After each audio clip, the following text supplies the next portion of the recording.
ఒక ఊరిలో వెంకటమ్మ అని ఒక అమ్మాయి ఉండేది. వాళ్ళు బాగా డబ్బులు ఉన్నాయి. అందుకని ఆ పాపకు చాలా పొగురెక్కువ. ఎవరిని లెక్క చెయ్యదు. తన దగ్గర ఉన్నది ఎవరికీ ఇచ్చేది కాదు. వెంకటమ్మ వాళ్ళ ఇంటి పక్కనే సీత అని ఇంకొక అమ్మాయి ఉండేది.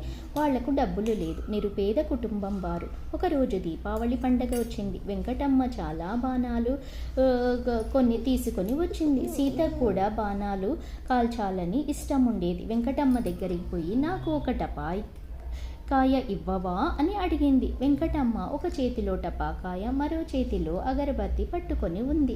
సీత టపాకాయ అడగగానే ఓహో నేను ఇవ్వనంటే ఇవ్వను అని చేతులు వెనక్కు పెట్టుకుంది. అంతలో అగరబత్తి టపాకాయకు తగిలి అంతే ఆ టపాకాయ చేతిలోనే ఢామ్ అని పేలిపోయింది. ప్రతిసారి ఎవరికన్నా సహాయం చేస్తే మంచిది, లేకపోతే మన